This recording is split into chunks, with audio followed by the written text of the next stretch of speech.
now. The Hall of Fantasy. Welcome to the Hall of Fantasy. Welcome to the series of radio dramas dedicated to the supernatural, the unusual, and the unknown. Come with me, my friends. We shall descend to the world of the unknown and forbidden, down to the depths where the veil of time is lifted, and the supernatural reigns as king. Come with me and listen to the tale of the Shadow People. Elaine, have you seen anything else since you spoke to me last? No, I haven't. Ever since Mother died, nothing's happened. Well, I only hope that... It came from upstairs. Come on. Oh, you don't... I don't know what to think. I only hope that... David, if anything's happened to him... We'll see in a moment. There's no light in this room. You wait here, Elaine. Where's the light? Over to your left.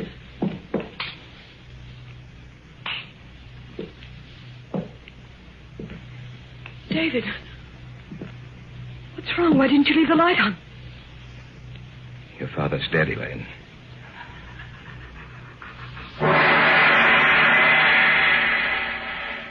In just a moment, the Hall of Fantasy will present The Shadow People. And now for our story. An original tale of fantasy by Richard Thorne entitled The Shadow People.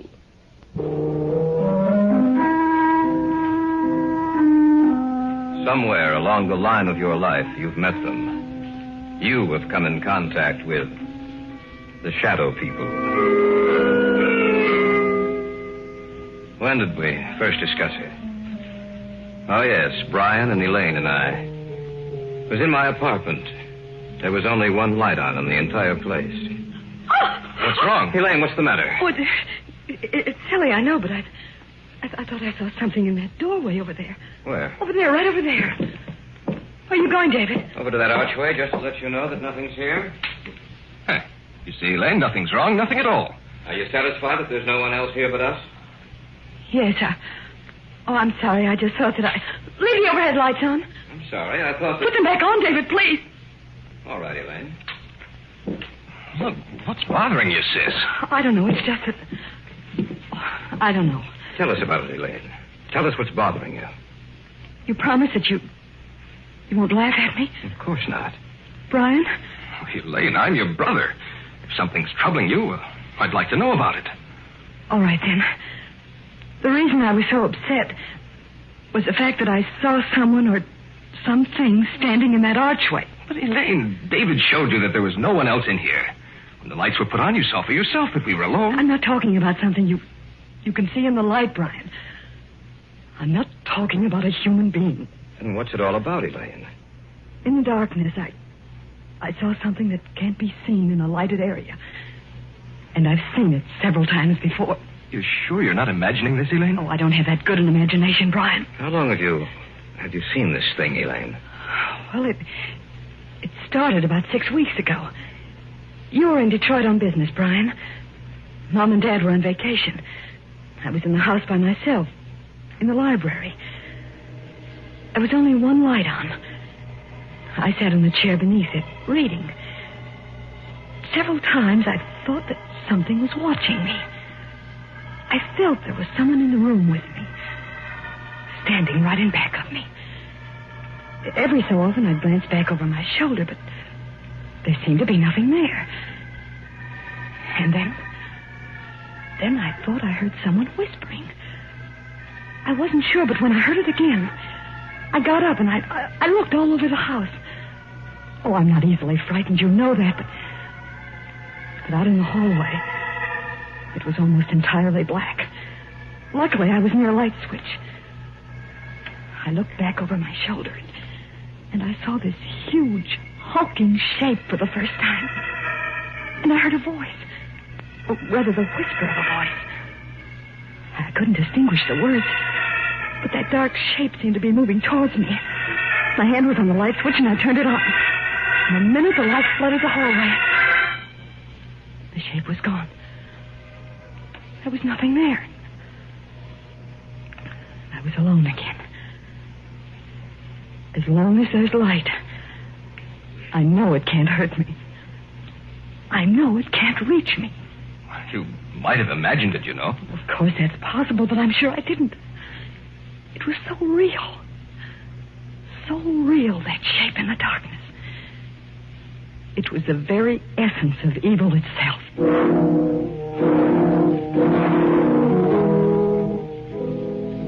There was an old man I knew of, a Dr. Heselius. I'd heard that he knew quite a good deal about the supposed supernatural manifestations which had taken place in the world.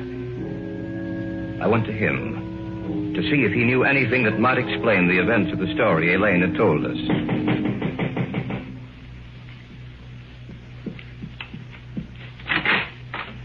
Yes, my good sir. What do you wish? I have an appointment with Dr. Heselius. Oh, yes. He mentioned something about it. You are Mr. Drake? Yes. If you'll come inside. Thank you. Dr. Heselius is in the study. Please come with me. Doctor, a visitor for you. Oh, yes. Bring him in. You may go now. Yes, Doctor. Mr. Drake? Yes. Sit down, please, in that chair over there. Thank you, sir. Now, what is the nature of your visit to me? Well, I understand, Dr. Heselius, that you have a great knowledge of the supernatural manifestations which have occurred on the earth. Great knowledge, Mr. Drake? No, hardly that. I have only scratched the surface in my years of study. Perhaps I can help you. Then again, perhaps I cannot. Well, may I tell you the story? By all means, my good sir. All right. Now, this didn't happen to me, Doctor, but to my fiancée. It seems that about 6 weeks ago, when she was alone. But when the light was on, the dark form disappeared. And that's the story, sir. As much of it as I can remember. I see. It's a strange tale to tell. I'm fully aware of that, Dr. Heselius. You say she seemed to hear whispered voices? Yes, that's what she says. I see. A moment, please. I have a book in my file. Oh, yes. Here it is. This is the one. Yes. Perhaps I may be able to help you after all. Let me see. This is a very ancient book, Mr. Drake. I seem to remember... Yes. Here is an account of a happening such as you relate. And we shall live on the earth, and they shall not see us. Yes, it has been foretold by the ruler of the darkness. They who live by day, retire to sleep by night, shall never know that we walk with them, that we watch them, that we wait for our chance. Only in the night will they see us, for in the daylight we are not seen. Only in the night, when the darkness grows together and the forms of the shadow people are shaped from the blackness, they will know us. Then they will know that we are their companions, for we are the shadow people. I knew I had read something similar to the story you have told me, Mr. Drake. Dr. Heselius, what can we do? Well, give me a little time. Let me see if I can find any more references to these people of the darkness. One more thing, Mr. Drake. Be sure that your fiancée is never left alone at night. Be sure that there is some living thing, animal or human, which accompanies her every second of the night. For she is in danger, Mr. Drake. A terrible danger.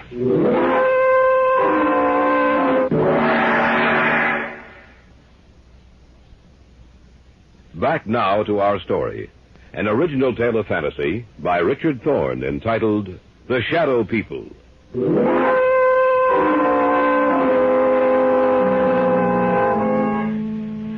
That night, the night of the day I had seen Heselius, Elaine's mother died. She died in her sleep. When she failed to appear for breakfast, Elaine's father went upstairs to see what was wrong. When he entered her room, he discovered that she was dead. The family doctor couldn't explain it, for Elaine's mother had been in perfect health. A few weeks later, I was out of the house spending a weekend with them. I glanced at the clock on the mantel, and it showed 11. I can't understand why Brian hasn't returned from town. Well, he said he had some extra work to catch up on. He told me this morning that he might be late. Well, 11 o'clock. I'm going upstairs. Glad you came out, David. It's good seeing you again. It's a pleasure to be here, sir. Well, don't stay up too late. See you both in the morning. All right. Night, Dad. Good night, Mr. Davis. He isn't the same, David. Ever since Mother died, he hasn't been the same. I didn't realize that until tonight. He's changed. I only hope that he'll start living again. Ever since she died, it seems that a part of him died with her. Elaine, have you seen anything else since you spoke to me last? No, I haven't. Ever since Mother died, nothing's happened. Well, I only hope. Came from upstairs. Come on. You don't think... I don't know what to think. I only hope... David, if anything's happened to it... We'll see in a moment. There's no light in his room. You wait here, Elaine. Where's the light? Over to your left.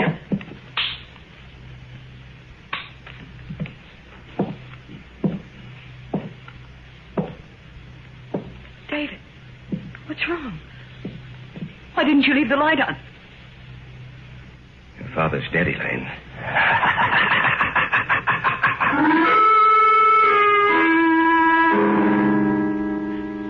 I'd walked into the darkened bedroom. On the bed was Elaine's father. It didn't take a second look for me to know that he was dead. I switched off the light and walked back into the hallway to tell Elaine what happened. And then from the room there had come an eerie, quiet laughter. In the darkness of that room was some unknown evil power. The voice itself was unearthly. There was no substance to it. It sounded as if it came from the darkness itself. No. No, I don't believe you. It's the truth, Elaine. There's nothing more I can do. We'll have to notify the police. Tell me it's not the truth, David. Tell me it's not true. I'm sorry, Elaine. I wish I could. Your father's dead.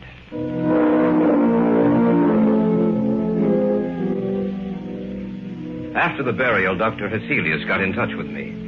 He said that he wanted to meet both Elaine and Brian, that he wanted to talk to the three of us. Accordingly, a few nights later, he came out to their house. Miss Davis, will you tell me just when you saw the first manifestation? The night Brian was in Detroit. Now, Miss Davis, you have even seen this apparition in the company of other people, is that correct? Yes. The night at David's apartment. All right. Now I'll tell you what I think. You are in deadly danger, Miss Davis. These beings want to claim you. So far, they have had no success. Only in the darkness do they have power. Little by little, step by step, they have been removing the obstacles in their way to reaching you. First your mother, and then your father, Miss Davis. Both died in the same fashion. In the darkness, death struck at them. Now tell me, do you feel their presence here in this room as I talk to you? Yes. Turn out the lights, Brian. No. Stand by the switch, if you please, Brian. If anything happens, turn the lights back on. All right. Dr. Heselius, I don't... Do you want me to continue working with you? Yes, sir. All right, then. Brian, turn off the lights. Yes, Doctor. The room now is in darkness, Miss Davis. Do you feel or see anything? No, Yes. Yes, I do. Do you see anything? Yes. Doctor, I don't... Be quiet, you fool. I know what I'm doing. In front of me. The darkness gathering together into a huge, terrible... Not only do you see us, Miss Davis, but everyone else in the room also will see the vague shapes forming themselves in the blackness. We do not want you, Dr. Heselius. The girl we want. We advise you to drop this case. You will only bring down the wrath of the shadow people upon your head. The girl. We want the girl. Do not stop us. Let us take her now. Turn on the light! They're gone. Miss Davis, are you all right? Yes. Yes, I am. Just as she said. The darkness. I saw it form into something, too. So did I. What are we going to do, Dr. Hesselius? At the present moment, I don't know. But it's much I do know. You must leave this house immediately. You must try to get out of their reach. I don't know if that is possible. I hope it is. I shall have to return to my home. I must learn if there is some manner by which we can defeat these creatures. For the moment, leave this house. Dispose of it in any manner you may see fit, but leave this house.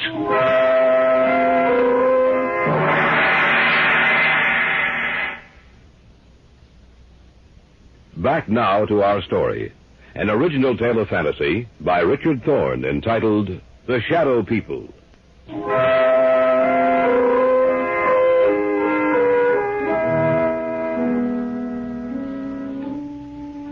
We spent the night in my apartment, the three of us. The following day, Brian and Elaine made arrangements to dispose of the house. In the afternoon, Dr. Hesselius called me and asked that I come to see him. David, I'm glad you're here. Anything new, Doctor? Yes and no.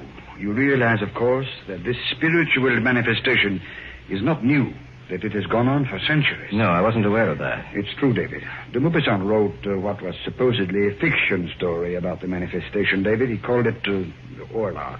However, according to the information here on my desk, it was taken from an actual case history.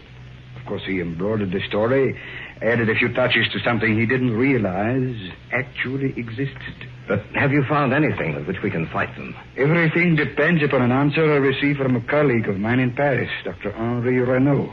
I dispatched a telegram to him last night. Why hasn't he answered by now? There are certain things that must be done.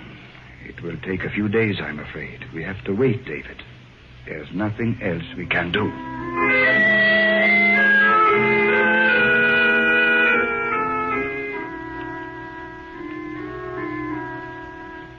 In the next few days, the house was sold, and Brian and Elaine moved into a newer, more modern home a few miles from my apartment. Cecilia said it might take a few days for them to build up their power. I spent the nights at the new house.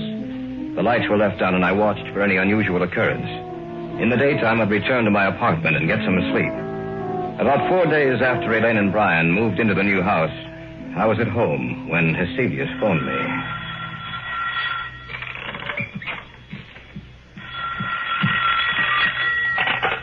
Hello? David? Yes, Dr. Hesselius? I hate to tell you this, David. What's the matter? What's wrong? They were a step ahead of me, David. I just received word that Renaud died or was killed. At the very moment I sent the telegram to him.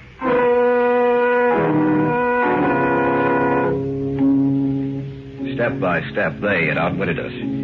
For they had anticipated every move we'd make. Even Dr. Hesselius was at a loss as to what to do. He agreed to meet me at the Davis house. What did you want to see us about, Dr. Hesselius? Did you find out anything more? I'm sorry to say that I haven't. At the moment, I'm at a complete loss. I don't know what to do. But what did you want to see us about this evening? Merely to check, to see if anything else has happened. Miss Davis, have you seen or heard anything? Not in the house, only in my dreams. Your dreams? Yes. When I go to sleep at night, in my dreams, in the darkness, I see them. And it's grown worse, much worse. I was hoping that it would not have progressed so far. There has been no disturbance in this house, but now they disturb your sleep, Miss Davis. Now, you must stay awake for as long as you can. I want the three of you to move into my house. Perhaps that will give you more protection.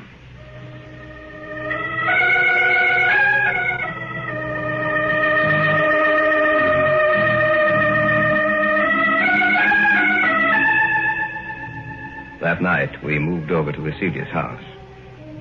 Perhaps Elaine would have more protection there. From there, we might be able to devise some plan of action, some way to beat those beings. For a few days, things were quiet. The shadow people seemed to have withdrawn. For a while, I thought that we might have succeeded in thwarting their purpose. Elaine no longer complained of troubled sleep. But that condition lasted for a few days only.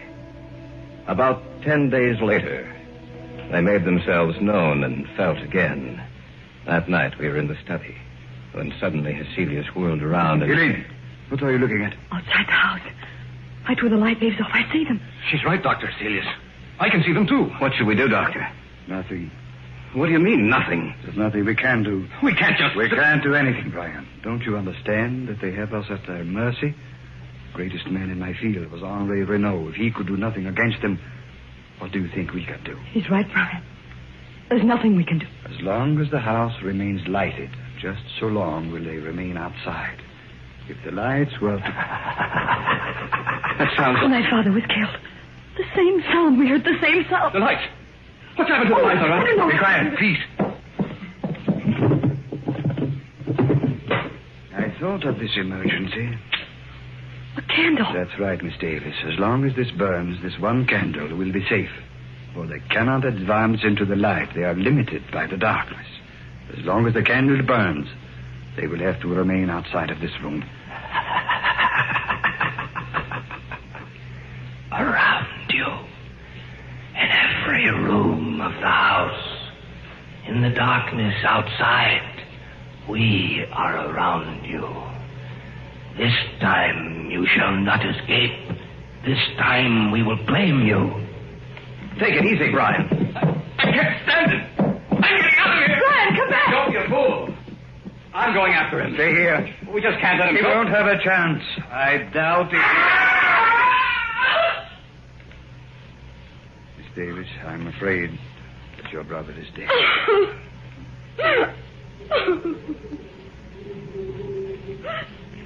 The wind, Doctor. Listen to the wind. I know. Yes, Doctor. Listen to the wind. You must realize by now that the three of you haven't a chance. You must know in your minds that we can destroy you at any moment we desire. But, Dr. Hecelius, you may still save your own life. Let the others go. Give them to us. No. No, you will have to take all of us. Shall we destroy your light? Shall we move in on you now? As you will. Do as you will.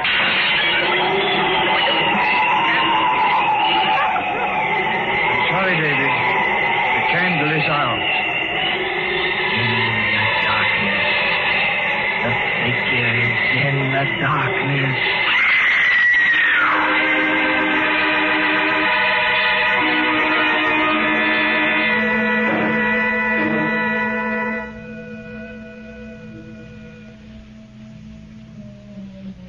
We warned you, Hecelius.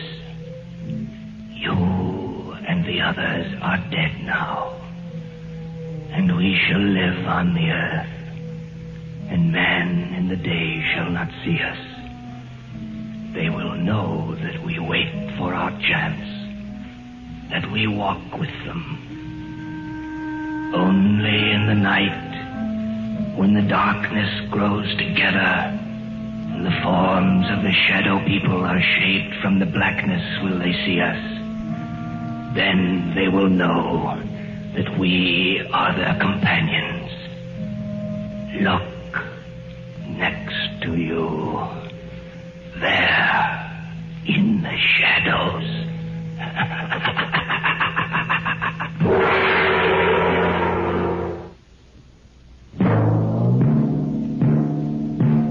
So runs tonight's tale of the unusual, the terrifying, the unknown. Join us again when next we journey down the corridors of the Hall of Fantasy to hear another strange tale of the supernatural. All characters and events portrayed in these programs are fictional, and any similarity to actual events or persons, living or dead, is purely coincidental.